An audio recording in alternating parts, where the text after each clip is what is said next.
Oh, big stretch. Good morning.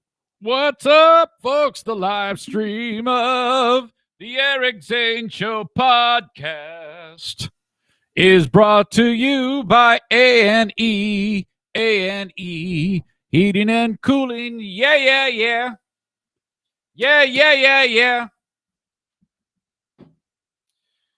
So when you're inside of the house and like right now here where I live, like the high temperature is like 15 degrees today, and it's like 6 degrees outside right now. I mean, the air in here just keeps recirculating, you know? And, well, there's no fresh air. However, if you have the Remy Halo installed into your furnace and air conditioning system, the air is cleaned. I don't know how they do it. I'm just telling you they do. This is the device that, with the pandemic going on, all of the restaurants have been installing to scrub the air. Kills viruses. Virus. Yes, that's right. The one that killed all those people. Kills that. That's what the Remy Halo does. So Joe Martinez from A&E Heating and Cooling got his hands on a bunch of them because they're not easy to get, and he's installing them. And he's doing it with a humanitarian mission in mind, saving you money. So what was $750? If you reach out to Joe and mention me, he'll give it to you for $650. Installed. Takes about 45 minutes to install it, and you get to see his handsome face. If you're in and around West Michigan, do this.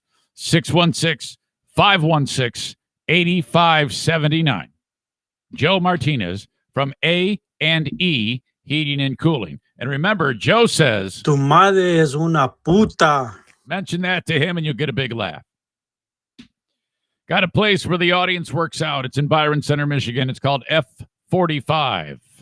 Man, boy, do they do a great job. You walk in there, you hang up your coat, you put your shoes that you walked in with in the little cubby. You put on your shoes you're going to work out in. You head to your 10 by 10 square. It's called a tile. Let's say you're in tile number 6. Then you look at the big screens on the wall, and on number 6, there's animation of a chick or a dude doing a workout. You do that one. And then there's like a timer going off, and there's a person barking out words of encouragement and helping you if you're struggling with any of the movement. It's all socially distanced. They have 0 positive cases, 0 contact tracing needed at F45, Byron Center, Michigan. They're humming. Reach out to my friends at F45 in Byron Center, Michigan by going to f45training.com/Byron Center. Okay. Fired up today, man. It is the 8th of February. This show comes to you from the Baldwin Ace Hardware Fear Bunker Studio. Baldwin Ace Hardware, a beacon of DIY awesomeness in the Northland. On your mark, get set, go! Hey, this is Blue State Rob. Hey, this is Blue State Rob. Hey, this is Blue State Rob. Hey, this is Blue State Rob, and you're listening to the Eric Zane Show podcast, a show hosted by a liberal Republican whose ancestry dates back to the small country of Armenia and fueled by bouts of anxiety and adult attention hyperactivity disorder, also known as ADHD. It's not the best, but still better than radio. Anyway, here's your host, Eric Zane. Thank you very much, Blue State Rob. Look at my dance skills. You can't see it if you're just listening to the audio, but it's really great. It's just like The Weeknd and the Super Bowl show. This is my impression of The Weeknd dancing.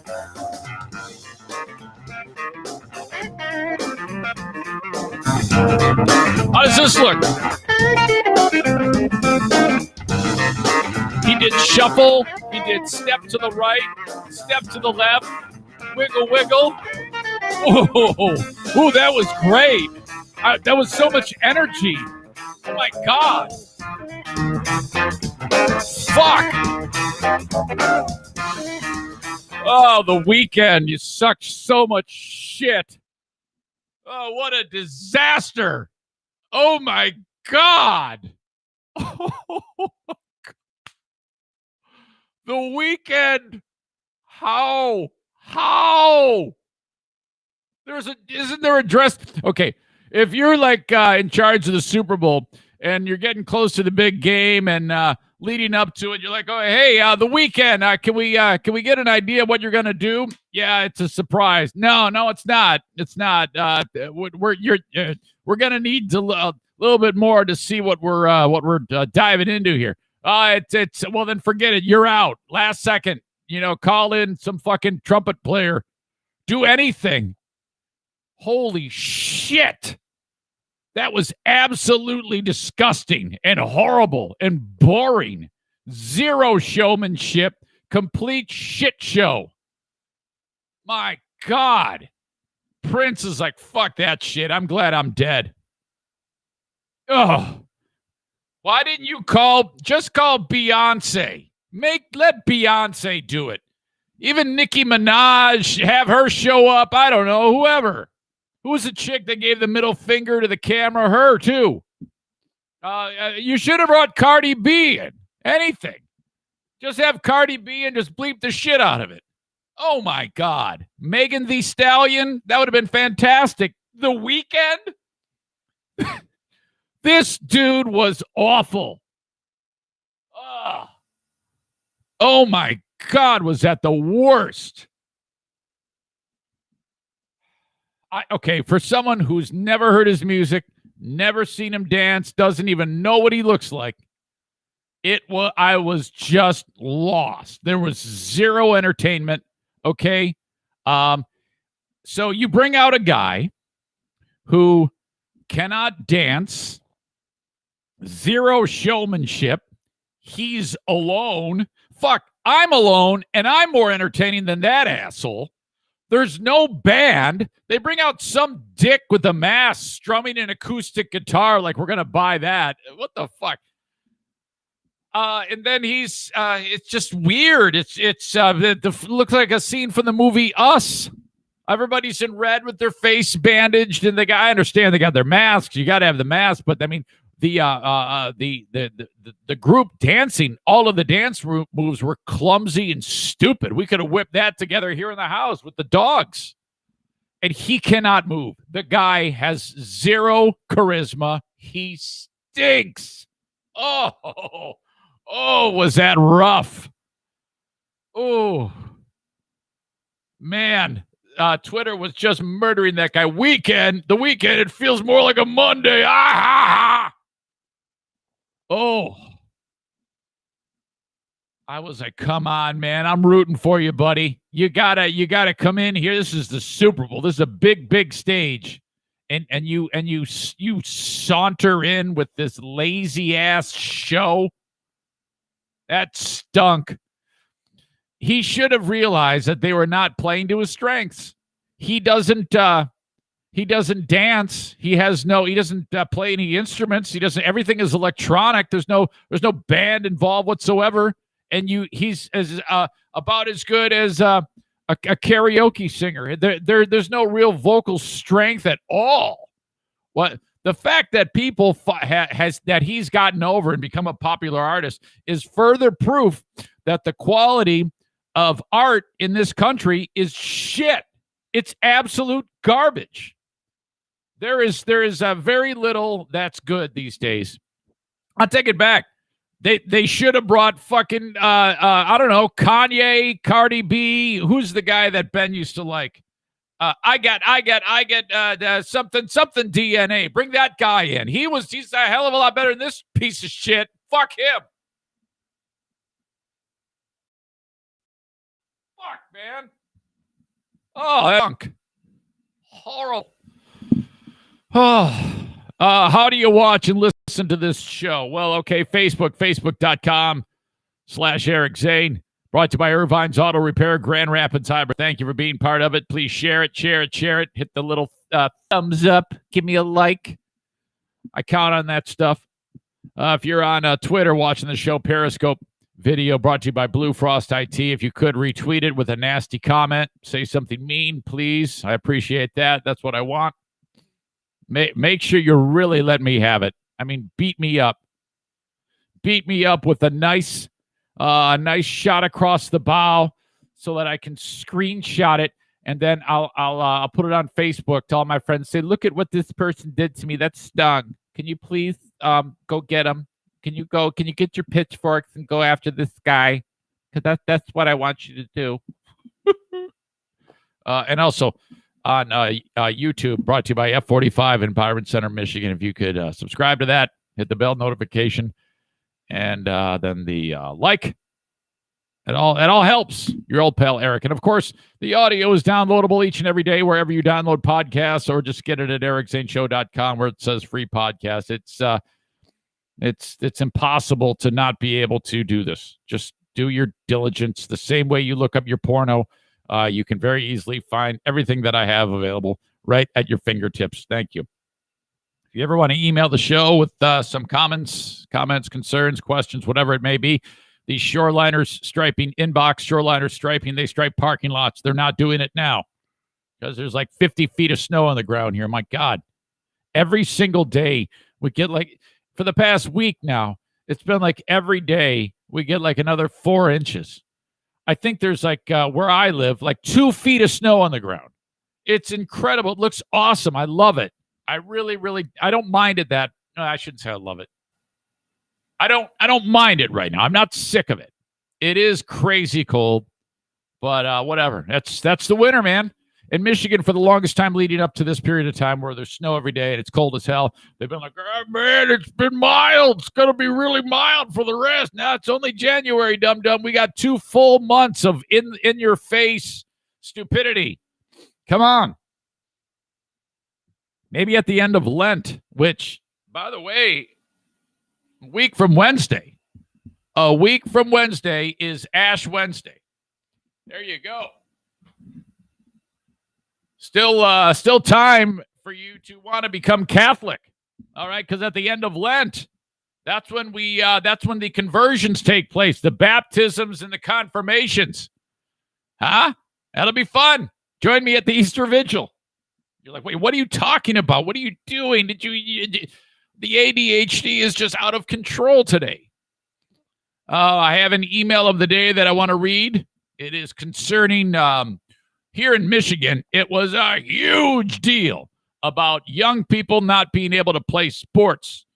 You know, the pandemic and whatnot, and then the people who were just sick of it. They were absolutely sick of it. The parents were just so mad. They're like, oh man, this is all about control, and you know, I don't believe that, by the way. You know, I'm kind of like a lone wolf on my opinions. It's remarkable. So many people hate my guts and they just don't know what to do with me, because when I have an opinion, it usually goes contrary to what I might fall in line with politically. And you're like, well, wait a minute, I want to like you, but that's how you feel, so no, I don't like you. Oh, I'm so mad. Oh, fucking email. Fuck this guy. But just like Blue State Rob said, liberal Republican. So I'm like, I'm a fucking Republican, absolutely, but I am lockstep with the governor of Michigan on the pandemic. So what's that? Well, hey, that's a wild card there. What are you gonna do there? What now? So yeah, but we've got pissed off parents for the longest time, but they're finally getting back to play sports. Well, that's part of the email of the day and that is brought to you by Forever Lawn West Michigan. Synthetic grass installed by Forever Lawn West Michigan. I'll be doing a live Cameo on the show today. As you know, I'm on Cameo, cameo.com/Eric Zane. Download the Cameo app. And occasionally when people hire me to do that, they say, do it live. Okay? So Ben Glaze writes, great dancing, B-boy. Yeah, Ben, I was dancing like the weekend. Come on, Ben. Don't you know? Ben and I had a ball on the Patreon again. Shit, was that sweet. Fuck. On Friday night. We'll do it again this week. So I'll be doing a live Cameo for Zaniac Adam Balboa. He's known as that because he is the world's biggest fan of the Rocky films. He's like got a wall of Rocky. Seriously, he's got all the toys and the posters and the dumb shit, stuff like that. He loves the film Rocky. Truth be told, I love the film Rocky too, but not the way he does. A substitute teacher in Atlanta, Georgia, is going to have some trouble finding work after just a bizarro incident. Whoa, this is just ridiculous. I have an audio clip that goes along with that. A cop in Massachusetts, Massachusetts shows up, excuse me, to help a car full of young people after they got stuck in a snowbank. Why were arrests made? I'll fill you in about that. First, as I said, super cold around here. It's been like that, and I think it's going to be like that for extended time. I was looking for this whole week. Overnight lows get colder and colder and colder here. Oh my God! I also got a screenshot of a weather report that Diana sent me that she found hysterical. For my friends who live in Tennessee. This was on Saturday. Excuse me. Actually, Sunday. February 7th, Tennessee, winter storm warning. I don't know if this is East Tennessee or... Yeah, it is for East Tennessee. Winter storm warning. It's a like big, bold warning. You know, here in Michigan, we got... just as the weekend was getting started, we got like, a foot snowing every single day, like 4 inches. Like I said, East Tennessee, winter storm warning. Snowfall accumulations possible through noon. 1/2 to 1 inch. 1/2 inch to 1 inch possible across the highest terrain, mainly above 4,000 feet. Trace amounts up to 1/2 inch below 4,000 feet. This is on Saturday, actually. From now till noon, Sunday, we could get this. Plan on slippery road conditions. Precaution, preparedness. If you must travel, keep an extra flashlight, food, and water in your vehicle in case of an emergency. This is why the North beat the South in the war, by the way. The latest road conditions for the state you are calling, whatever, can be, they all right, you can call 511 if you need an update. What a bunch of pussies. Are you kidding me? What? Oh, my God. That's embarrassing. Don't even bother. I've lived through that. I remember driving in Tennessee, and or like when we lived there in East Tennessee, and then a day similar to what they just described would take place, and the driving, the people, they just the cars slow down to like 1 mile an hour on the road. They clear out the entire. When they hear that that's even a possibility, all of the bread, all of the milk gone, and it's incredible how these people react. Unbelievable. What the hell? Calm down. So super cold Super Bowl party. We had our own super spreader event at the Eric Zane Show podcast household. Oh, we're wall to wall people breathing on each other, screaming, yelling. Not at all. Not at all. Eric, Diana, my daughters, No Filter Kevin, the NFK, the people who live here, and Justin, the boyfriend. That's the extent of it. Pretty much what we do every single year. That did not stop some of you, though. That did not stop a lot of you, though. I threw up the on Facebook saying, "Hey, I want to know what the hell you're doing. Are you having a Super Bowl party?" And a large number of you, that was exactly your plan. Let's see. Are you going to a Super Bowl party? If you are you worried about COVID? What are you doing to stay safe? Leave comments. I'll discuss on the show. You know exactly what you're doing, Eric Zane. Zach says, yep, we're going to watch the game with friends. Is it a party? No, not really. Just 6 or 7 people watching the game, eating some bomb-ass food. Are we worried? Hell no.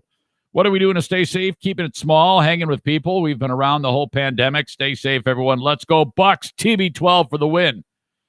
More on that in a second. The Toe says, no one I know is having a party, or if they are, they haven't invited me. Oh, poor Matt Hendricks, legend in West Michigan radio, writes, no party this year. Wasn't invited. Everyone be smart and stay safe, please. Dirk writes, I'm having a couple of friends over. I'm following California's edict. Everyone has to wear 6 masks and eat without removing them. Now that I would love to see. Ultra sweet Rebecca writes, staying home, but inviting my mom, son, and his girlfriend, keeping it small. We have plenty of room to social distance if anybody feels uncomfortable. Go Chiefs! Josh got into it with somebody. Might have a few folks over. Didn't hear of much. Plus, kids have school tomorrow morning at the middle age where we can't leave kids alone yet. Not worried about COVID. With my line of work, I'm a first responder and assisted living facility. I risk fighting COVID every day. Meh. LOL. Go Brady. I mean Bucks. And then this guy writes to Josh, quote, I know how to stay safe. This guy, Robert, started a fight. Says the guy ignoring CDC guidelines. I'm not going to let COVID ruin my life. Says the guy who doesn't care that his actions could potentially kill an elderly patient. People like you are why we're a global laughingstock a year into this. So that guy, this Robert Andrew guy, he goes after poor Josh. Josh is like, what the fuck? Josh says, well, if you read my post, I did say might. So far, it seems people don't want to venture out. And yes, just because I work at an assisted living facility with elderly people, and we know the elderly are high risk, does not mean that I shut myself out from the world. I'm not letting this COVID-19 stuff run my life for me. We are tested weekly at work, and all my have been negative. All my tests have been negative so far. I'm also a first responder. So, yeah, Josh, I think you're good. I think Robert was just a little cranky there. Emailer Tim writes, medium-sized gathering, about 1,200 people. Worried about COVID? No, we told Corona that we're peacefully protesting racist viruses, so science says we're all safe, you smartass. During halftime, the gathering will change to an anti-lockdown, anti-mask, don't tread on me rally. COVID doesn't have the balls to show up for that. All right. Then we got a lot of smart-ass comments, kind of disintegrated from there, but not bad. I was actually impressed with some of the efforts. Matt, who runs a business, Best Bark and Stone, and is a pain in the ass because he ignores my emails. I've been trying to get this jerk on the podcast for the last year, and what started out as a dialogue, now he's like forgotten about me. Having people over, not worried, haven't been worried. To keep everyone safe, we decided not to wear masks, being that a mask is far worse for your health. So Matt's one of those guys. I wrote, yeah, what's even worse for your health is not answering my emails. And he wrote, ha, well played. Yeah, finally got a chance to talk with you, you pain in the ass. Fuck's sake, reach out to me, and so I can talk about your stupid Best Bark and Stone. That's the last free one you get, jackass. All right. Screw you all. Thanks for being part of it. All right, we just had a dog fart in here. That's bad. Oh, God. Come on. Oh, God, I almost gagged. It's so cold outside. They go out, and they're like, screw it, we peed. Let's just hold on to it, and then we'll do it in the basement. Oh. All right. So our Super Bowl party at the house. The plan was no meal, just make all of the shitty finger food, you know? So what you do is you go to Costco and you buy like the frozen mozzarella sticks, the frozen spring rolls, you get the sweet and sour sauce, you get the marinara, you get the cheese blocks, you get the, which I use my cheese cutter. Jason, thank you very much for that you made for me. You got the crackers. You got the frickin' summer sausage. What else? Oh, the a shrimp cocktail. And you just set it all out and say, on your mark, I made chili the night before. On your mark, get set, go. And just, oh, my God. These spring rolls were fantastic. Finally, we've had this air fryer for like a year and a half, and we've used it once. And everyone's like, why don't you use that? I'm like, I don't know. This is us. We usually buy one of these appliances that everybody buys, and then you use it once, and on Christmas morning, and then you put it downstairs, and then you put it next to the what do you call it? George Foreman grill, and then you put it next to the fucking Instant Pot, and then you put it next to the air popcorn popper, and then it's stupid. It's like a graveyard for shit that nobody uses. That's still good. So we bust out the air fryer, and you put these spring rolls in there, hit the button, and it's like they come out perfect. Like, well, I think we found a reason to use this thing. Bad timing though, because Diet Bet has begun. More on that in a second. So we're just laying out all this food, and I'm reliving the moment where I think it was it was the Super Bowl back in, I don't know, 02, 03, the one where Brady and the Patriots beat the Panthers. And I remember my kids were all very young. Madison was an infant.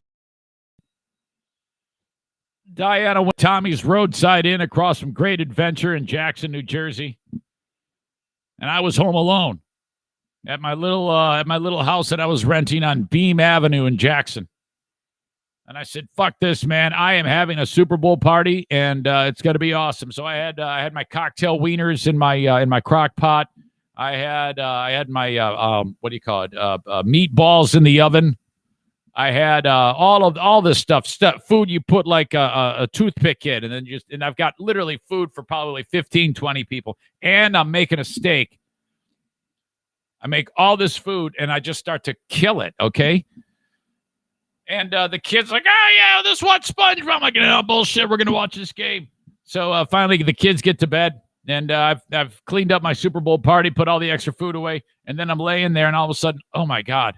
And I went into the bathroom and puked. I ate so much. I puked at my own Super Bowl party. How disgusting is that? So I had like a little bit of that vibe going when we were just killing the food before the game got started. Okay, game gets set to start. You had the Babe doing America the Beautiful. I think it says her, but it's H.E.R.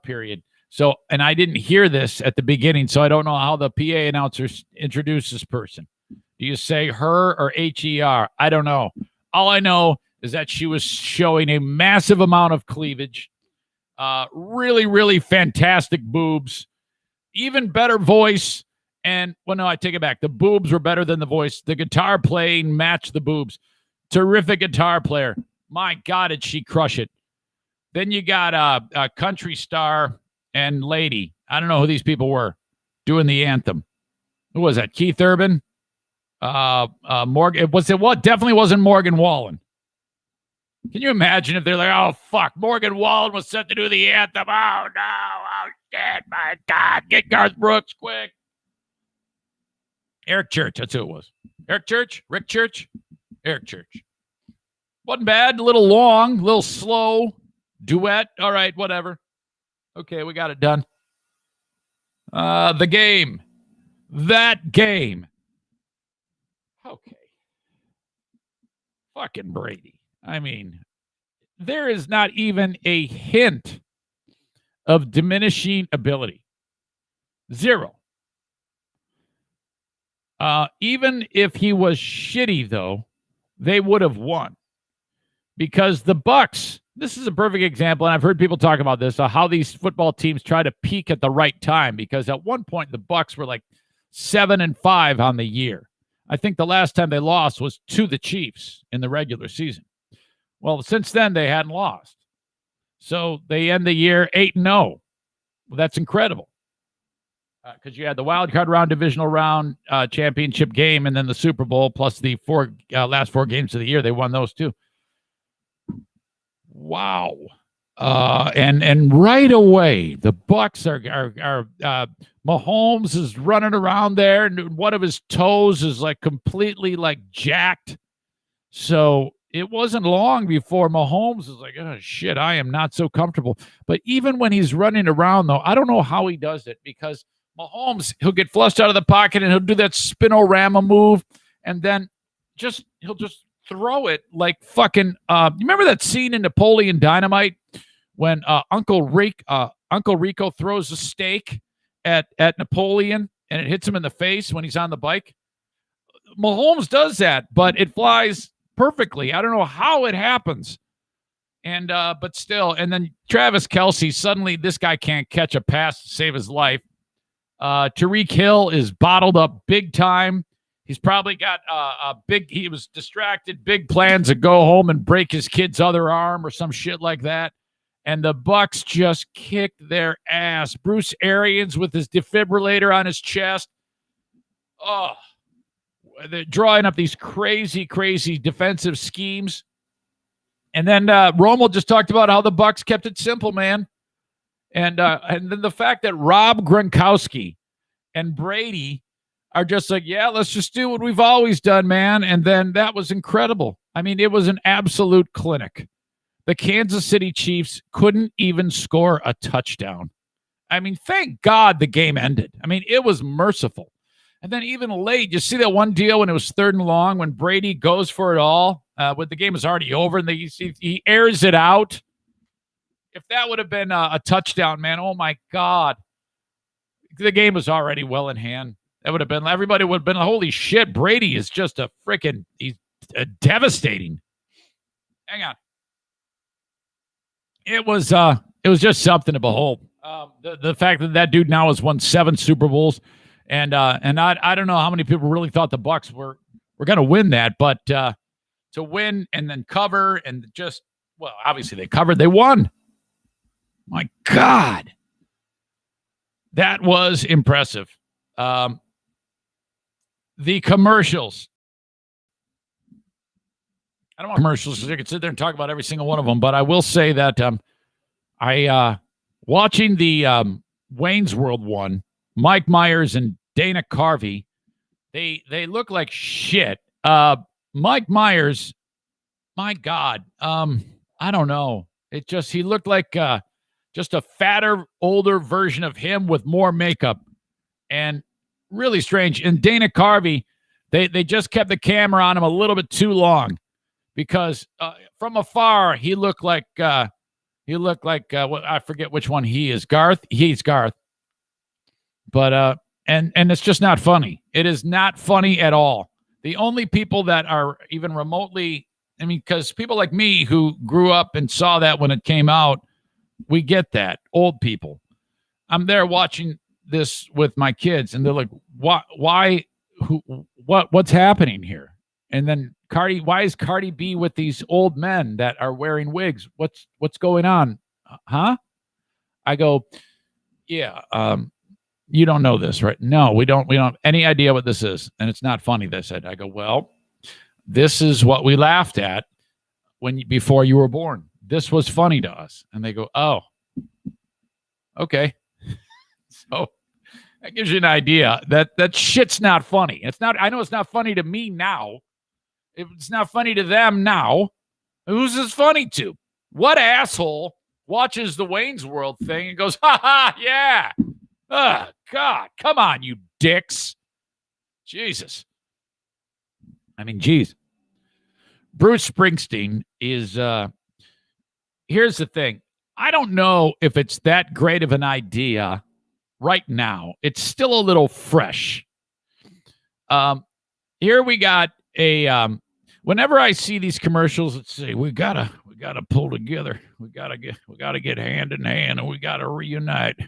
By the way, Bruce Springsteen, he's from Jersey, okay? It's like it's like Bruce Springsteen went to a school that it's teaching you how to speak Heartland, and so what he has to do is has to wear a leather jacket with like what do you call it? What comes off of a sheep? The fur off of the sheep. Wool? Is that right? Like it's I don't want to say lambskin. That's something entirely different. Like it's got the a white wool on the top, that type of jacket. So it's like he goes to Heartland School, wears that type of jacket, And then he learns to, okay, now, Bruce, yeah, we know you're from Jersey, but if you're going to talk to America like you're an American icon, an American treasure, you got to sound like you're from the working heartland. You got to have a little drawl. That's right, Bruce Springsteen. What the fuck? Cowboy hat? What the fuck are you doing? And enough with telling America to reunite, okay? I mean, I get it. It sucks that it was a weirdo time. But if you're just going to, here we are, 1 month and 1 day from the most divided we've ever been. 1 month and 1 day is not the time to look at these people and say, we got to go arm in arm and we got to be friends. They don't want to be your fucking friend, okay? Just leave them the fuck alone. Let them be miserable. Let them get, you ever hear that thing? When you ever like go up to your wife and say sorry before it's time? You ever do that? Oh boy, it's not good. So you get into a fist fight with your wife and you say something stupid and then she walks away and she says, don't you fucking talk to me. And then 3 minutes later you go back and say, I'm sorry. Said, fuck you. That's what this is, okay? So fuck you, Bruce Springsteen, with your we're the reunited States of America. Let's go arm in arm and walk hand in hand and sing Kumbaya. Now, I mean, I get it. I would love that. Okay, I'm not pissed off though. These people are. So enough with the, hey, let's all just let bygones be bygones. You're on the winning team. These fuckers lost, so they're pissed. You got to let them come back to the pack on their own. You can't tell people to get over it, dummy. I hate that shit. Ignore that, man. You already fucking won. Son of a bitch. All right. So all that dramatics with Bruce was just dumb. Anything talking about the healthcare workers, I love that. Anything talking about people who have gone through terrible times during the pandemic, I love that. I understand that. That's all good. That's all fine. But the one that won the whole thing was the Michael B. Jordan Alexa commercial. Oh, my God, was that fantastic. And it's tough to make me laugh or think something's clever. I'm a cynical son of a bitch, but this was great. Awesome commercial. Absolutely perfect. Man, holy shit. Whoever the brilliant mind was who said a new vessel for Alexa and just take the hot guy after she sees him because of the bus, and then all those scenarios when the husband walks out, he goes, it's wet enough out here. That was awesome. Great commercial. Absolutely fantastic. All right, I already talked about the halftime show. That stunk. My God. All right, I got to talk one more thing, and then I'm going to talk about Andy Reid's asshole kid.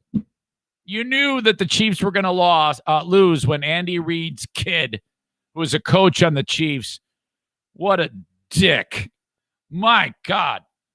All right, but in Eric Zane's review of the Super Bowl, I was delighted to hear that Kevin Harlan embraced the person running on the field. If you were watching the game, some guy you see running on the field on the TV broadcast, they immediately zoom out so you can't see him, and then camera is off of him. You hear the crowd going crazy, and you're like, "Come on, I want to see it!" And then they won't do that. They won't show that because they don't want to give that person a platform. Okay, they don't want other people to see that might do something like this. But I'm like, fuck that. Zoom in. This is fun. Okay. Who gives a shit? Of course it's going to encourage other people to do it. And then we see great shit. Let us see this. Okay. I want to see this, but they didn't.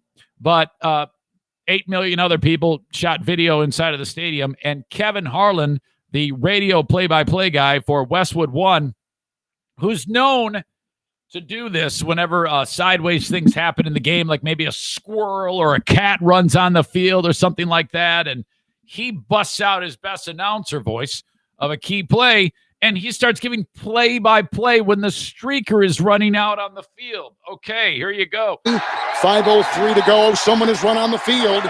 Some guy with a bra. And now he's not being chased. He's running down the middle of the 40. Arms in the air in a victory salute. He's pulling down his pants. Put up your pants, my man. Pull up those pants. He's being chased to the 30. He breaks a tackle from a security guard. The 20, down the middle, the 10, the 5. He slides at the 1, and they converge on him at the goal line. Pull up your pants, take off the bra, and be a man. And the players with hands on hips at the other end of the field are looking at him and shaking their head and saying, why, oh, why is this taking place in a Super Bowl? Oh, man, that was sweet. I love it.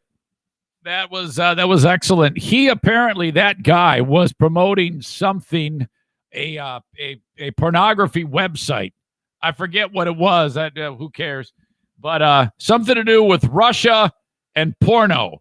So he had like a logo on him. I'll link all what I just played up with the video so you can see it on your own in the comments of this podcast, of the audio podcast when I'm done with it. And I'll put it at In the News of EricZaneShow.com. So the head coach of the Chiefs is Andy Reid, a legend. Needs to learn how to wear a mask, though. I mean, seriously, it just looks like I just keep picturing a big, giant ball sack attached to his face. Thank you, Brian, for pointing that out to me. Yeah, I was watching that. It never really occurred to me that it does look like that, but thank you. And his son, apparently his son's got the thirst. I think Andy Reid's kid, Britt, has been in trouble before. Let me see here. Yeah, I'm not sure, but Britt Reid is the outside linebackers coach. Pretty, I guess he's in his 30s, whatever. And he, Britt Reid, he wasn't even in Tampa yet when this all happened.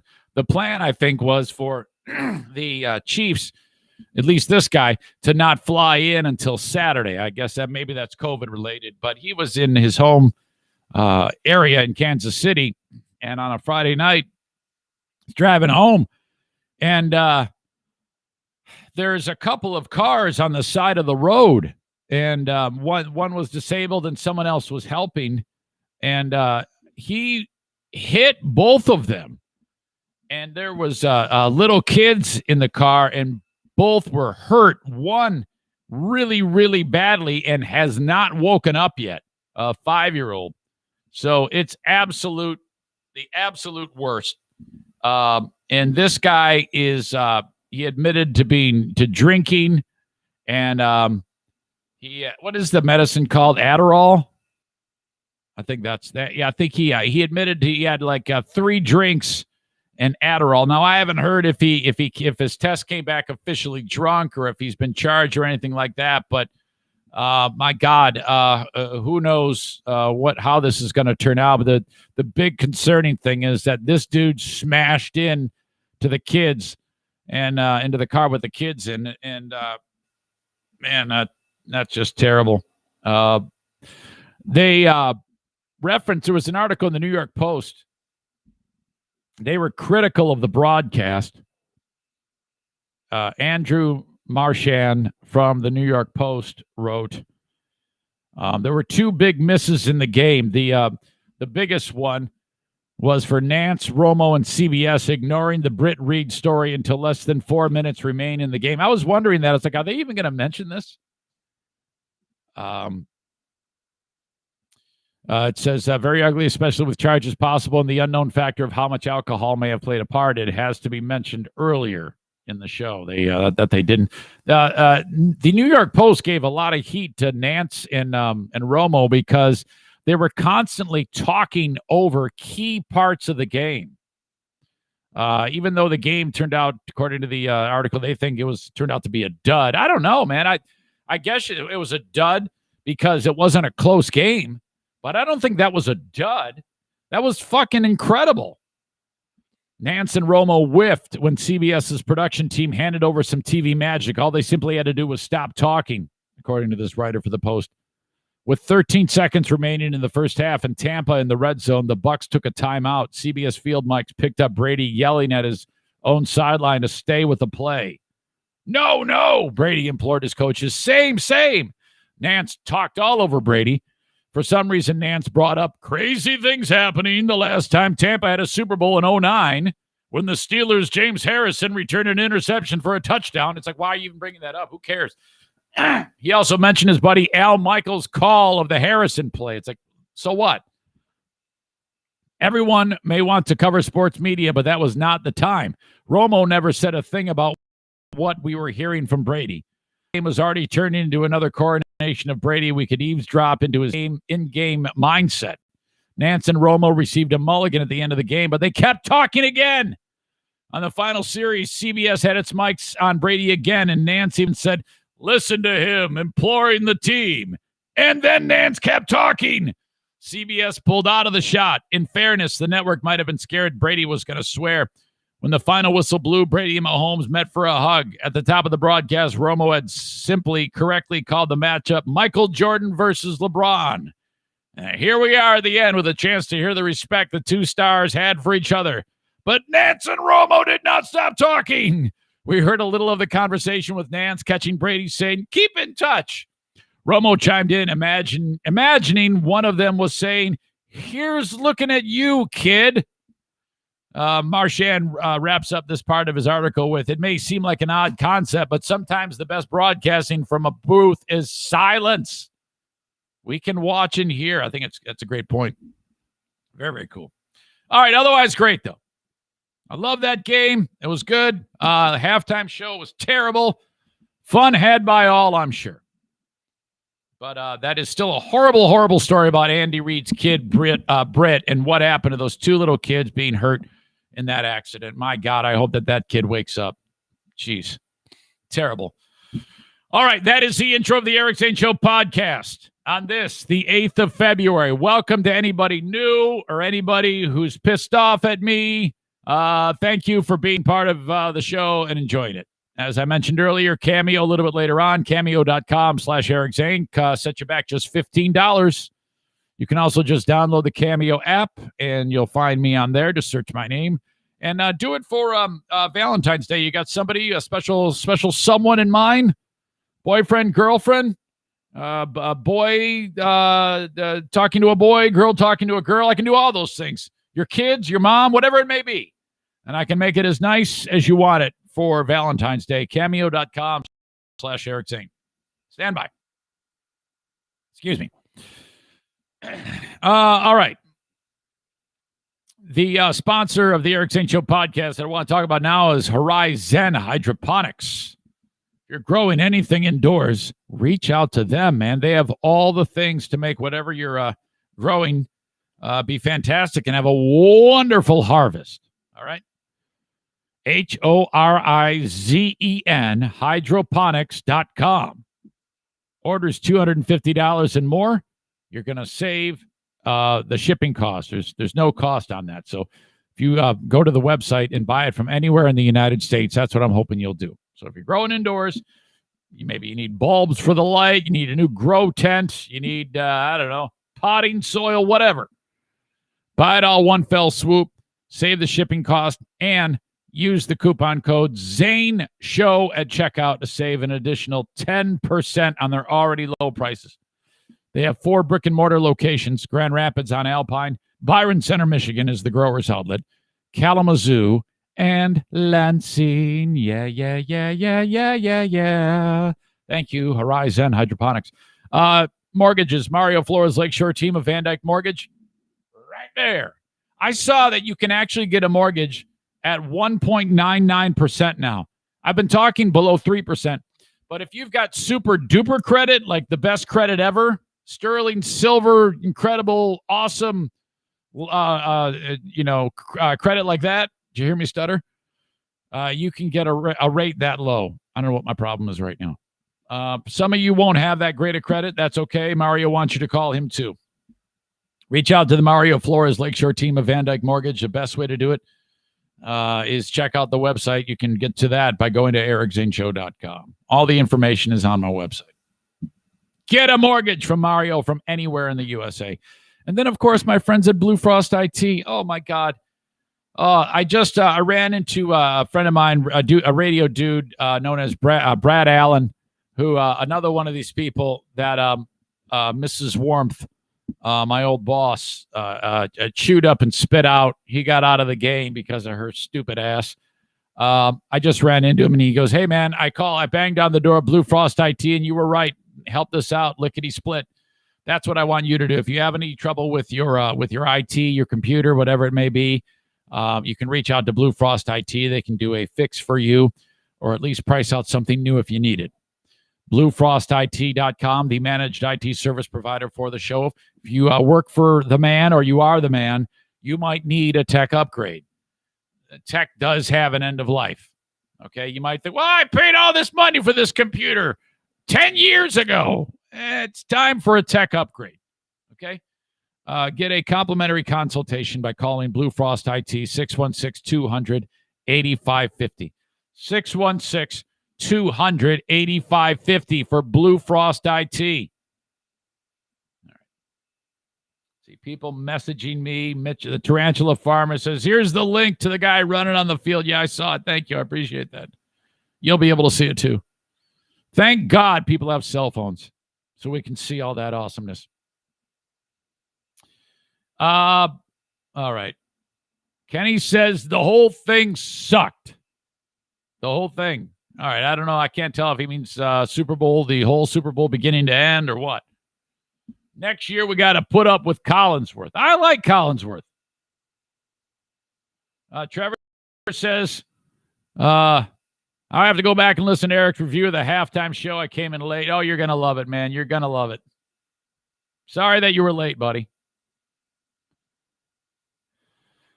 Jason says none of our cement trucks will start this morning. Cold morning. I'm sorry, buddy. My God. I think you need new battery in those. I think you need new batteries in those things.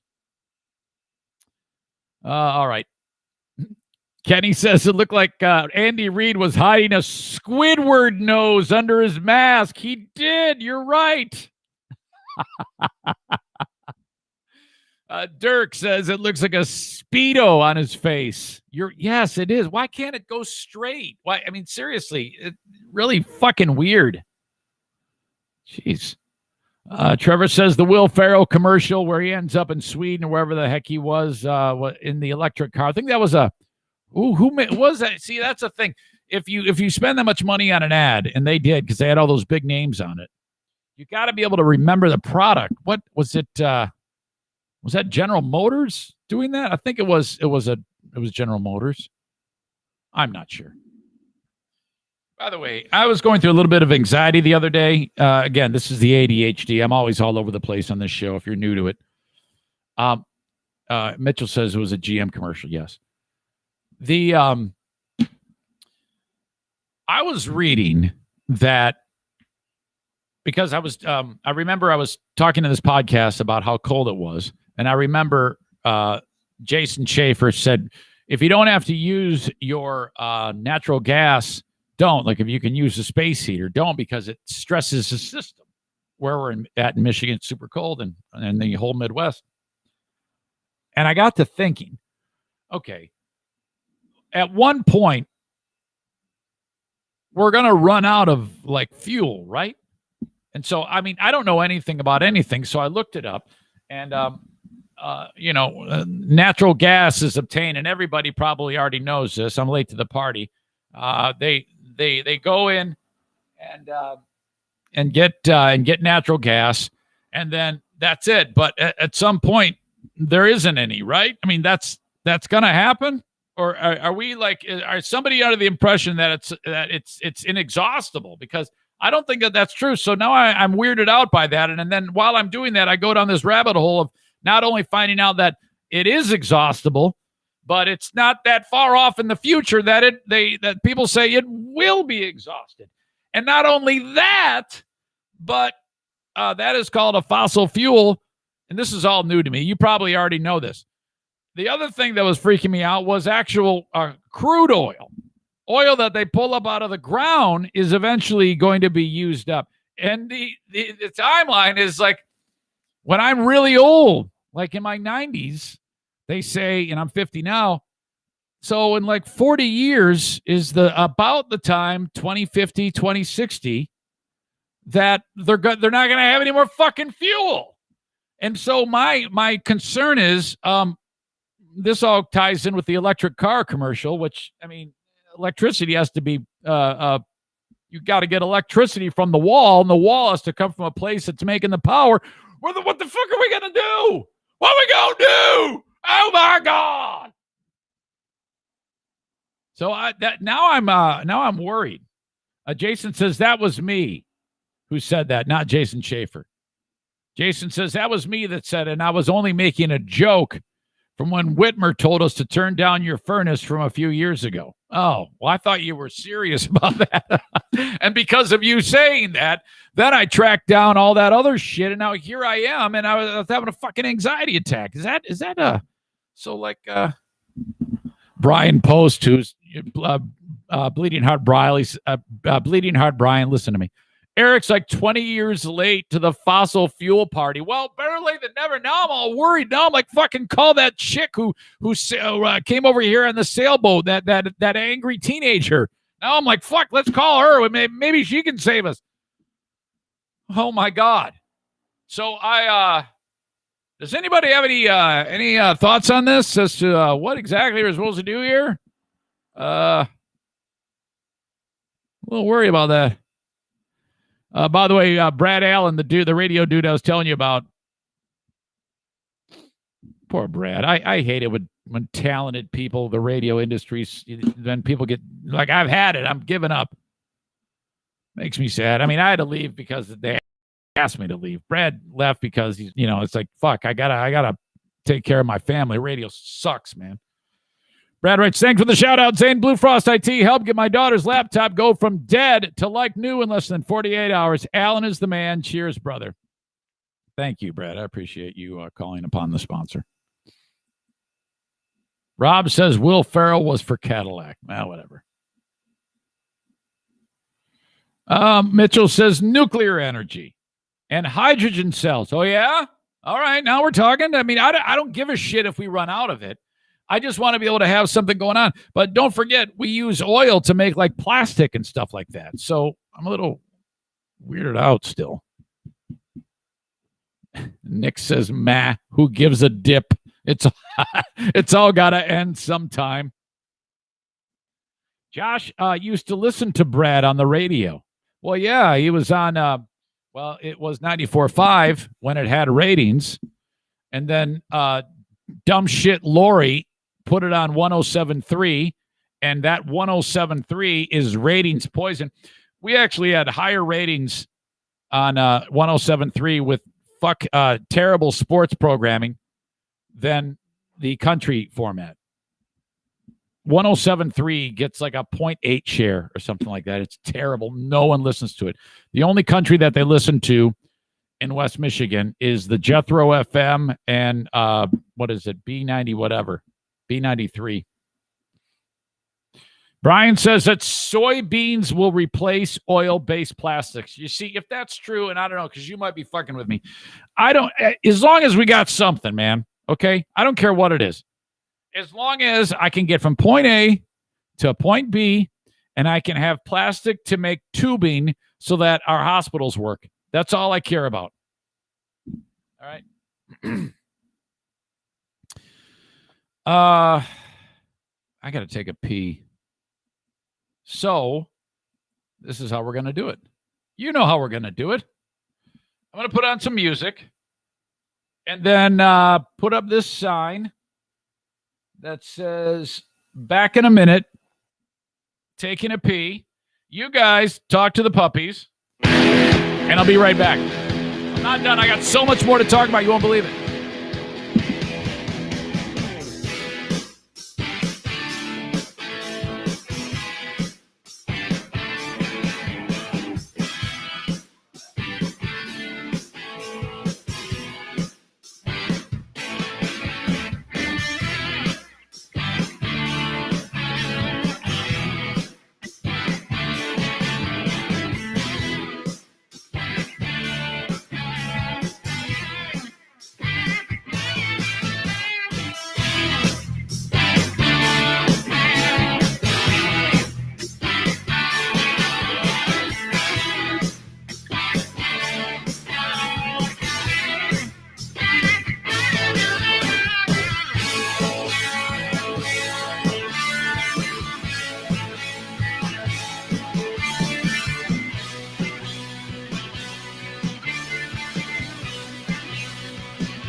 It took longer than I thought it should.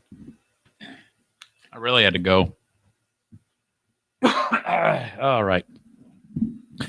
Ba ba ba ba ba ba ba ba ba. Ba ba ba ba ba ba ba ba ba ba. Kenny says, "Did you wash your hands?" Of course I washed my hands, you big fat dummy. I had to take off my stupid hand brace, which is just, oh God, this is just a lifesaver, man. This splint, man, I was having a terrible time. It was very, very uncomfortable. It seems to be working though. Thank you for your concern. No, the NFK feces was not all over the toilet. However, I did have to clean up the freckles over the weekend. I've just kind of chalked it up to there's no way. This is the extent of it. Whenever the Hams beer shit howitzer fires, there's a problem left over. But then what hits is because it hits the force of what's leaving him hits the water, which then flies up, hits the underside of the toilet seat, and makes those stupid freckles. So I said to him, I go, dude, you got to clean up your feces. Oh, okay, great. Well, then when he gets done and pulls up his pants and leaves without washing his hands, he doesn't lift up the lid to see if he doesn't look to see if there's any trouble there. He's just like, well, I don't see it, so it must not be there. It's like, you stupid idiot. No, it's so I'm like, what am I supposed to do? I mean, it's just ridiculous. All right. Anyway. Kent dropped the E at a use. Says more freckles on the bottom of the seat than a ginger's back. God. Oh. All right. The diet bet has begun. For most of you, this is no problem, unless you're Derek V, who is just an absolute mess. The guy, I mean, how can you be so technologically inept? Oh, God, what are you doing? It's so simple. He's one of these guys who I posted it on Facebook and Twitter that the diet bet has begun. Just click here to start. He looks at it and goes, "What do I do?" And I go, "Well, you read. You read the words that are in front of you, okay? You're one of these people that just immediately responds with, "Oh yeah, I'm not going to read anything. I just see pictures. How do I make this work? Tell me." No. Well, yeah, I clicked on it. It takes me to a foreign website trying to steal my money. I go, "Well, you're the only one then. It's you. It's a you problem. It's not me, because everybody else signed up." No, it's your fault. Say, no, it's not. No, it's not. So when you click on the link, it's on my Facebook and my Twitter. Today's the day it starts. I think you can still do it today. I think you can still start today, sign up. I think. So what you do is you click on it and you drop $25. That's the bet, okay? And you weigh in. It's real simple. You pay your $25. All you're going to have to do when you download the app, Diet Bet, is it says Megan's Diet Bet on it, but it's my picture. Don't let that throw you off. Some of you are like, "Oh no, what just happened? This isn't right." Yes, it is. Okay. God, it's my picture on it. I posted the link. You sign up and then you stand on the scale. They give you a word to write on a piece of paper. That's like a code word, so they know it's you. And then you take the picture of your toes and your feet on the scale with the weight and the word visible. And then somebody takes a picture of you on the scale when you're standing there. And then that's it. All you have to do, you have 1 month. You have 1 month to lose 4% of your weight. Okay? So whatever the math is. I weighed in at 171.7, which is just horrible. Times 0.04. I have to lose 6.86 pounds in 1 month. Okay? Doable. Any of you, this is doable. Now, if you are an audience member who weighs 800 pounds, you only have to lose 32 pounds. Kenny, what are you on right now? What Kenny, what 195 right now? What are you at? Anyway, Kenny, this is for you. We got to help you out here. This will make your back. Oh, my back. Oh, wait, it doesn't hurt as much because I don't weigh as much. Shit, man. Zane was right. Get in on the diet bet because and then what you do is you like try to convince, and then they tell you to encourage the other members, but no, don't do that at all. No, you want to like send them food for Fat Tuesday. Because we all put $25 in, and I don't know how many people we have in the group yet. Let me check. If everybody puts $25 in, when I last checked, it was 12 people.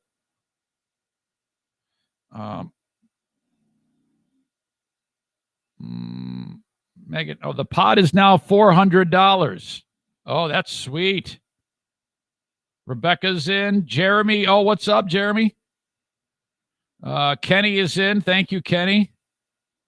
Megan says, submitted my weight. Fuck. Excellent. All right, we're up to $400. Now it says time for your progress weigh-in. It is? Oh, I got to submit it by Wednesday to be eligible for this week's prize, which is a Fitbit Versa 3 smartwatch. It's fun. It's really, really fun. 16 of us in. And it's now underway, and you can still sign up. And then it goes till March 7th. So there you go. It's going to be a good time. $400 on the line. So let's say Megan wins, okay? And then Megan is, she's very competitive. So if she's smart, she does not encourage us. She wants us to do poorly. So she sends us food, whatever, and tells us we suck or something like that, and that we're failures. And then let's say the rest of us fail. All of that money, because we failed on the diet bet, it would go to Megan. She would win all of the money, okay? If 5 people get their goal, and by the way, if Megan has to get her goal, whoever gets the goal divides up the spoils from who did not make their goal. So if 5 people make their goal and the rest don't, those 5 people divide up the cash from the losers who are too fat and gross. So the only way you have a shot on this is if you can lose your fat. So quit being a fat ass and get after it. God, I am fat. I am so terrible. I'm not the fattest. I think the worst I was like 178. But do you remember when I was all set up and like, I'm doing meal planning and I'm doing the meditation? I haven't done any of that. Ever since I got operated on for the kidney donation, I've been like, I've just been pigging out. And now I'm like, I'm in the diet bet, so I better fucking fix this fast and not eat so much, because typically when I get done with this podcast, I go and I murder like these 2 gigantic Thomas's bagels. These things are like the size of like, you ever see that guy riding his bike in the snow with the big fat tires? That's like the size of the bagels. You got to like jam them into the toaster, like unbelievably big. Each bagel is like 6,000 calories. And then I put like a butter on it. It's like terrible. And then the whole day, all I do is eat carbohydrate. So I have the bagels. For lunch, I'll have like a big giant plate of spaghetti with garlic bread. And then for dinner, I'll have like about 4 bowls of Cap'n Crunch and no vegetables, nothing. Doing the exact opposite of what my physicians at UCLA told me to do. We're going to need you to take care of your diet a little better so you don't have high cholesterol.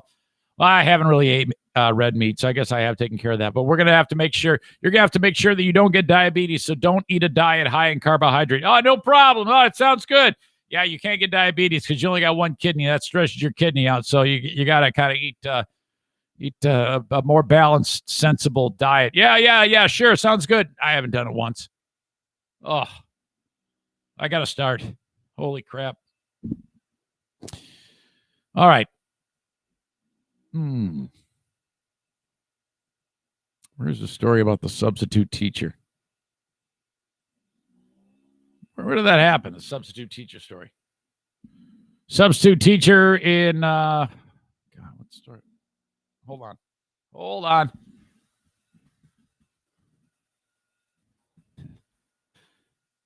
Not do this in the classroom. Substitute teacher is in big trouble. Georgia. I guess gone are the days when the substitute teacher is brought in And all she has to do is say, okay, silent reading, talk quietly amongst yourselves, or let's watch a movie. Okay. You know, it was always terrible when the substitute teacher would actually try, when they'd be like, okay, where did the teacher leave off in this subject? Fuck. And then you're not used to this teaching style. It's terrible. You're like, fucking, it's awful. Kids that were getting A's are struggling even. It's just terrible. But this Georgia substitute teacher, well, she didn't do any of that. These are 7 and 8 year old kids. Very, very young. Listen to this. She's arrested.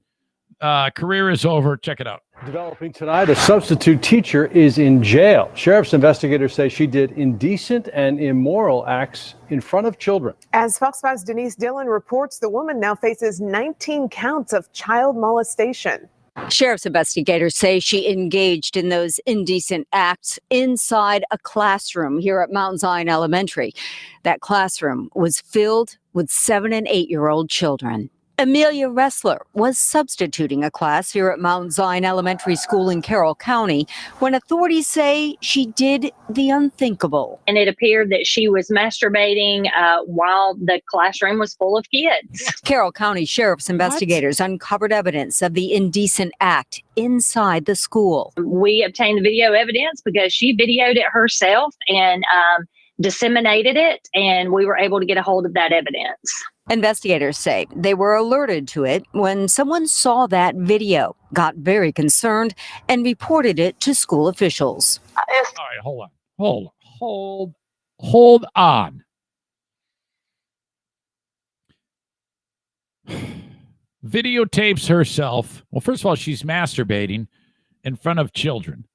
Is it like below the desk? Or is it like, she put her foot up on the desk like to air it out and did one of those deals? or is it like, there's no back on the desk and you could see her doing her nails. All the kids were like, what the fuck is going on here? What is happening here? They don't know, I don't think. I sure hope 7, 8, and 8 year olds aren't really aware of what actually is happening. I mean, like really aware, if you know what I mean. Or was she like, all right, kids, gather around, like normally the substitute teacher might read the Curious George book. Hey, here's a man in the yellow hat. He's always, oh no, where's George? Fuck. Or is it like that type of setting where she's like, all right, kids, gather around. Yeah, put on these ponchos. I'm gonna show you something. We need to know this. And then the idea that she then disseminated it. So is it like she put it on her Facebook page? We need this info. Is it like she put it onto her website, jackoffinfrontofkids.com, and then one of the guys in the teacher's lounge is like, I wonder what's happening on jackoffinfrontofkids.com. Holy shit. And then what the hell's he doing looking at that? So, again, these questions need to be answered here. Disgusting. A parent whose daughter is in that class says her little girl had been talking about the substitute teacher. My daughter, she's been bragging about the substitute teacher that, she's been nice to them. They've been playing a lot of games. Oh, yeah, I bet. You've been playing a lot of... Yeah, Mom! Yeah, we've been playing a lot of games, but I tell you, her fingers always smell funny. And then all of a sudden this is, hit me in the face. It turns out that this mom knows Ressler, who lives in Carrollton. She graduated around the time that we all did. It hit worse than, like a stranger. So it's one of those processes that these kids are going to have to go through that they shouldn't. And so for that, just for the mental anguish that it's causing these parents and these kids, that was our drive behind working this case, getting it done quickly, getting her put in jail as quickly as possible. This is an ongoing investigation. Charges against Ressler could be upgraded depending on what investigators find. But as of right now, she is charged with 19 counts of child molestation. Yeah. 1 count for every child in that classroom. In Carroll County, Denise Dillon, Fox 5 News. Oh, what a crazy idiot, man. When she gets to prison, she's going to get her ass kicked. Rest of the inmates, they hate this shit. They don't like these crazy tree jumpers. That is absolutely disgusting. Horrible, horrible story. Cannot believe it. What the fuck were you? How defective must you be to do that? To do something that awful? My God. Incredible. All right. Okay, so I've got a little bit of room here on the podcast for some new business. If you have a business that you want advertised on the podcast, reach out to me, Eric at ericzaneshow.com. So whatever your budget, small or large, do it. Send me an email, and I will give you a marketing consultation as to what I can do for you. You could be with the signage behind me, the Facebook video, the audio podcast, YouTube, and Twitter. I am reaching thousands of people each and every week. Your message could be heard, whether it's a national business or a local business. Reach out, Eric at ericzaneshow.com. TC Paintball, we're doing the February 28th, Sunday, February 28th, Paintball War number 12, the Midwinter Massacre. Again, that's on the weekend, Sunday, the 28th, and it's going to start at 5 p.m. I wonder if we'll be able to go outside for at least 1 or 2 rounds then. Maybe not. I don't know. But it's cool because we're gonna do paintball, we're going to do jelly ball, and it's going to be great. And jelly ball is what I've been talking about. That's the close quarter. Did you say CQB? CBQ? Close battle combat? I don't know. I always screw it up. Anyway, he's got this room set up where you're like peering around corners, and these little jelly balls that are about the size of marbles, but they don't hurt, are flying at you like 1,000,000 miles an hour. On those guns, you just hold the trigger down. They go, just fly out of there. No mess on jelly ball. You just wear glasses. It's like a high-end Nerf / airsoft, okay? Because it's a bigger ball, and it flies out rapid fire, and it's just great. I cannot wait to play jelly ball with you. This event happens, Paintball War number 12, on the 28th. It's $35 a pop, whether you bring your equipment or not. Ryan, $35 to play paintball. Get you 500 paint shots, get you the gun, get you the mask, get you the field time. Free pizza party beforehand from BC Pizza. Okay, and we're doing pre-registration. Let's see. And I haven't heard from Rick as to how we're going to do that, but I'm going to provide a link for you very, very soon. And then you sign up ahead of time and you pay in advance. It's going to save you some time when you come in and just make it a little bit more smooth, a little less clunky at the start of it. I'll share that link with you as soon as I get it from Rick. So there you go. TC Paintball, the 28th of February, 5 p.m. That's a Sunday, okay? I want to see you. If you've never played, you're going to love this. Newbies are encouraged. You don't need any skill. Just all you need is just a willingness to have some fun. It's going to be great. All right. Thank you to Irvine's Auto Repair, Grand Rapids Hybrid, Megan, Eric, Jamie, Bruce. What a great crew over there. Irvine's Auto Repair, Grand Rapids Hybrid, no matter where you are in West Michigan. I saw on the Georgetown Inform page, somebody's like, I need a reputable place to get my car repaired. And I think Jacqueline, my daughter, I almost said daughter, put up the link to Irvine's Auto Repair, 616-532-6600. Thank you very much for being on board with the show. You guys are the best. All right, irvines.com if you need more information about them.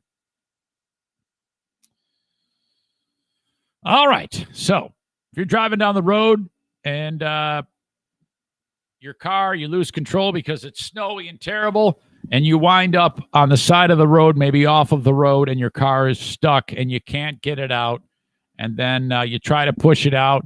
It doesn't work. The cop shows up. He's trying to help you, so you keep you safe. No big deal. And can't get the car out.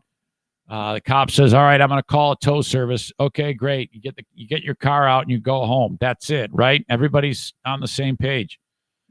Michael Rodriguez, Bianca Torres, and Nathaniel Chickarine were not on the same page. And it should have been that simple. 3 people in Massachusetts, these 3 driving down the road, got stuck Tuesday. The car went into a mound of snow that had been plowed. The chick and the two dudes tried to get the car out as traffic became blocked in Framingham, Massachusetts. Cops show up. Those three, they're all very young, 18, 19, 20, something like that, in that age range. They got pissed off when the cops said, you got to call a tow truck. Now, at that point, I don't know what you have to get pissed off about. That's the thing that's going to get you out of the snowbank, right? Wait till you hear in this story the entitlement of these young assholes. This is what's wrong with people. You get this type of entitlement from young dicks like this, and actually a lot of, I just experienced this recently, middle-aged dicks. The occupants of the car. Police tried to speak to the driver, 19-year-old Bianca Torres. The officer was immediately met with angry people demanding that the cop go get a shovel and dig them out. You heard me right. They said, fuck you, go get your shovel, pig, and dig out the car. They didn't say that. I just said that. But you can just imagine that's what, you go dig us out. What? What are you talking about? So the officer called the tow truck, but once it arrived, the passenger in the car, Nathaniel Chickering, 18-year-old, allegedly refused to let the car be towed and proceeded to block traffic. Now, all they're going to do is get it out. But he doesn't want them to do that. So police arrested the guy, causing the other passenger, Michael Rodriguez, 21 years old, to punch the officer in the stomach in an attempt to get the cop to release his friend. Cops also arrested Rodriguez, and when Torres intervened, they busted her too. During a search, cops found a knife on Chickering. The suspects were all charged with disorderly conduct, while Rodriguez was also charged with assault and battery on a cop, and Chickering was charged with carrying a dangerous weapon. Holy shit. What a colossal disaster. All you had to do is say, oh, shit, car just, oh, my God. Wait till you see the mugshots in these three idiots, too. Holy crap. Get your shovel and dig us out? Oh, my God. All right. Speaking of cold weather affecting things, cold weather affected a man, and it turned out to come back 53 years later. What could possibly be happening here? Okay, listen to this one.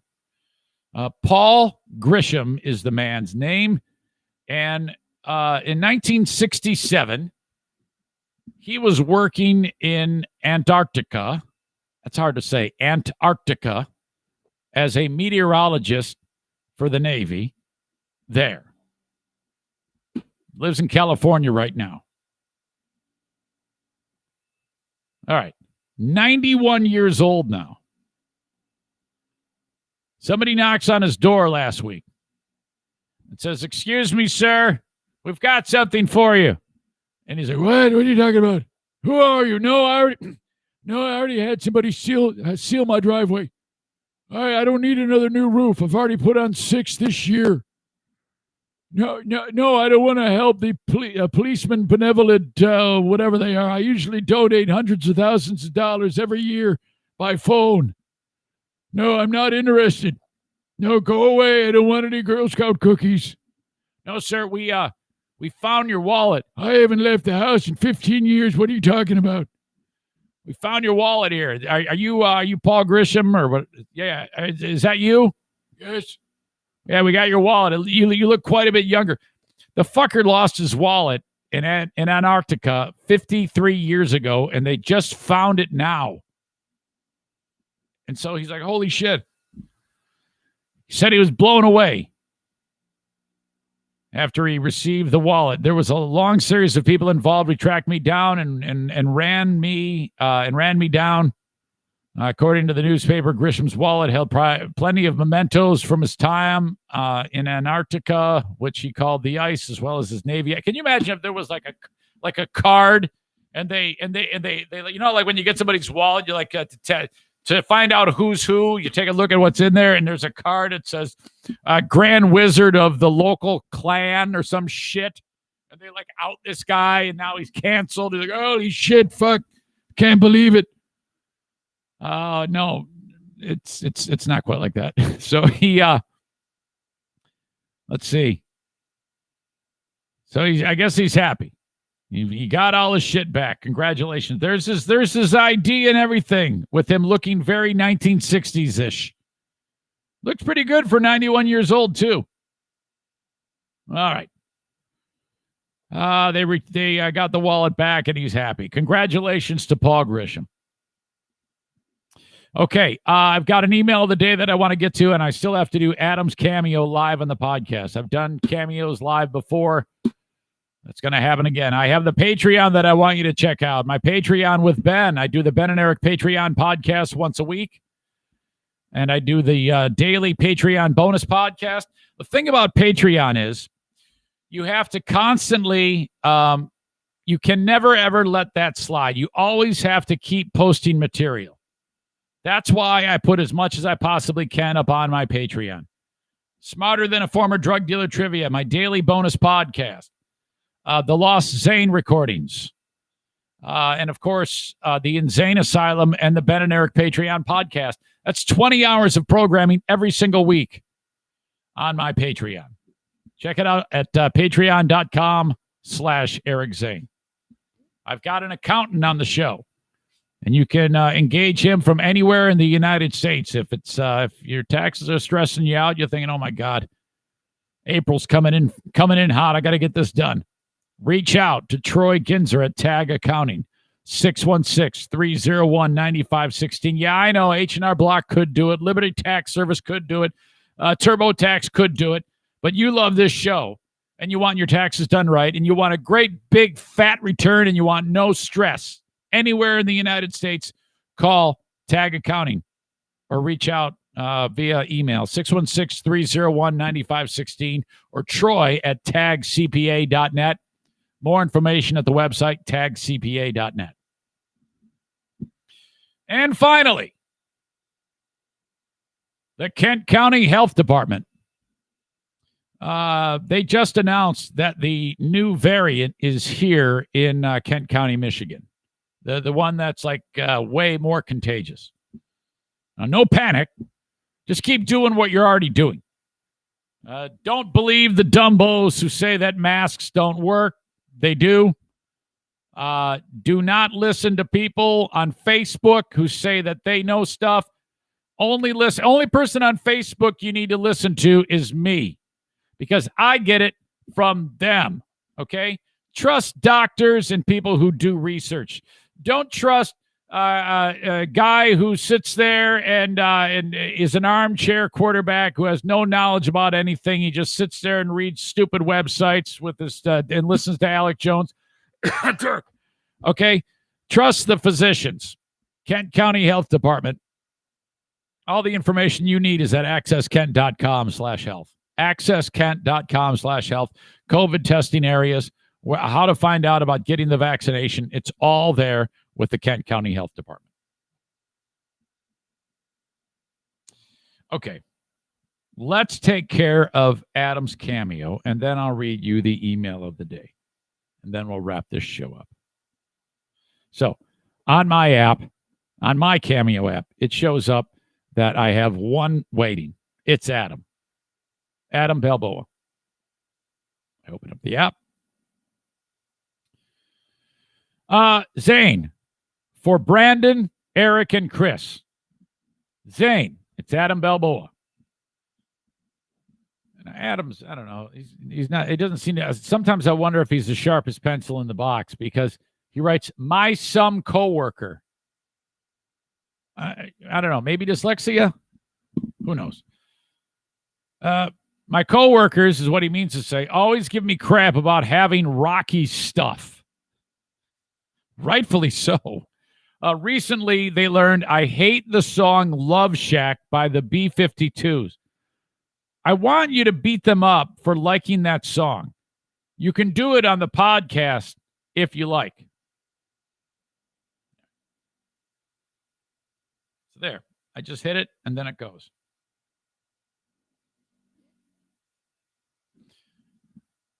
Well. Brandon, Eric, and Chris, how are you? I understand you work with Adam James, okay? Now, I understand that you have been making fun of him because of his love for the Rocky films.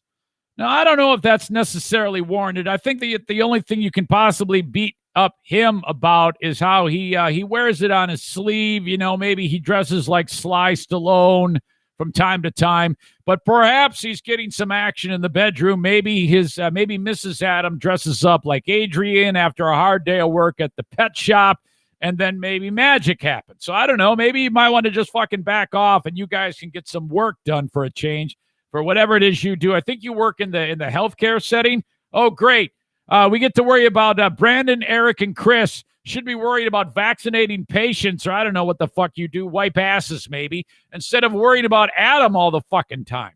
Now, I understand there's some ball busting that needs to happen at the workplace, but he also informs me that you guys, for some reason, got into a discussion around the water cooler. Boy, what a great place to work, about the song Love Shack by the B-52s.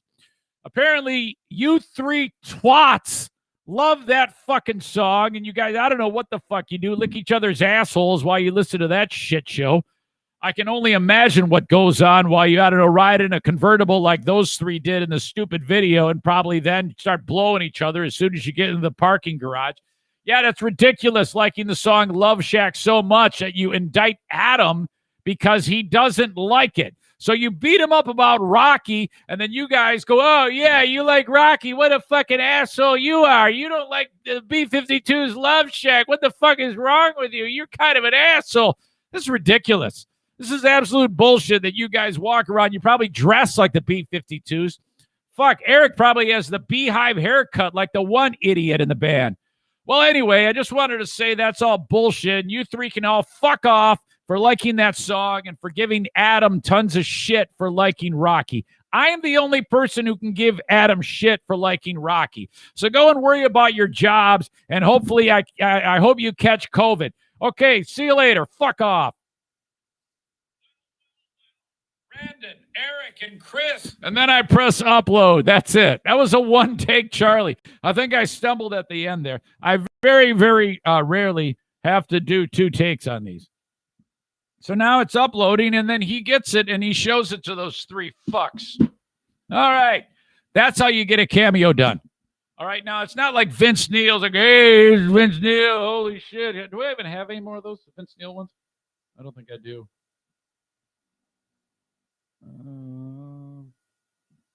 No, I don't.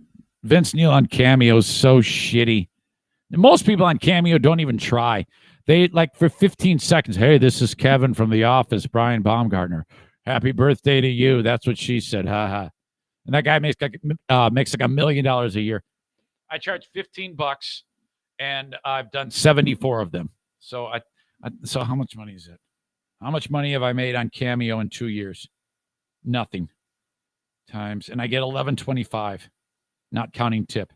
$843.75. It's better than zero. I'll take it.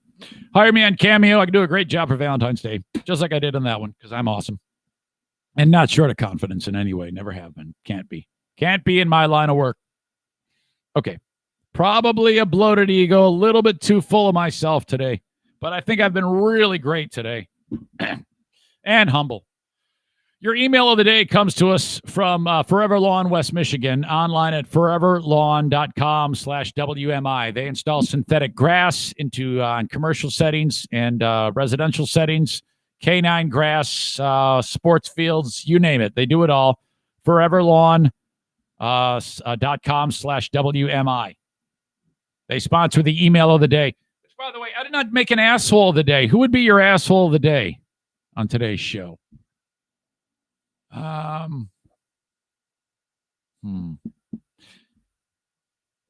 be. got to be those 3 kids that demanded that the cop push them out of the snow, right? 3 kids arrested. How do you spell arrested? Is there 2 T's in arrested? I don't know. There might be. That's your asshole of the day. No sponsor yet for that. Okay, email of the day comes to us from Zaniac Chris D, who's been contributing a lot lately. Thank you, Chris. This is, hey, Zane, I wanted to share my thoughts on sports being able to start up again in Michigan, because today's the day that all the kids can get back after it. I see both sides to this, and as the governor has mentioned, it comes down to the science. I believe her staff and the Michigan Department of Health and Human Services staff knows way more than me or anything that keyboard warrior on social media knows. While the, quote, pause was very difficult for us as a youth soccer club, I think blaming a governor doesn't help anything. While it's been very tough staying afloat as a soccer club, we as a staff, like many others you've mentioned, many, many times were able to, wait for it, pivot. Crazy, right? And I'm still able to call this my full-time job through a freaking pandemic. You see, this is a perfect example. Chris figured it out, okay? He used the tools that God gave him and technology and figured it out rather than being a fucking cocksucker like all these loudmouths. Sure, he says, I'm still able to call this my full-time job. Sure, it looks a little different with Zoom trainings, socially distanced training, playing with masks on, etc., than years prior, but doesn't everything. It just bugs me seeing all the stuff on social media. But like you said, the governor's not plotting to keep me and my 11-year-old girls' soccer team from playing as a way to control us. You people that think that, I swear to God, if you reach out to me, I will fight you. I would love to punch you right in the face, okay? You are so dumb. What the fuck is wrong with you? Please rip huge with Ben again tonight. This came in on Friday. Oh, we always rip on huge.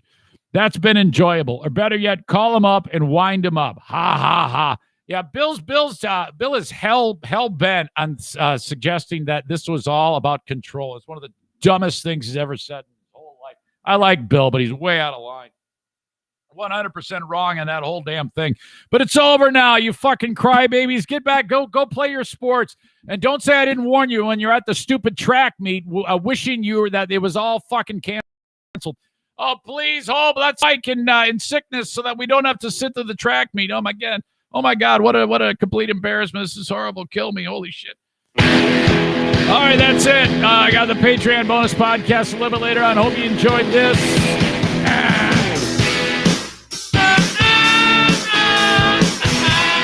Thank you for letting me go pee during the podcast. Have a good one. Talk to you next time. Bye-bye.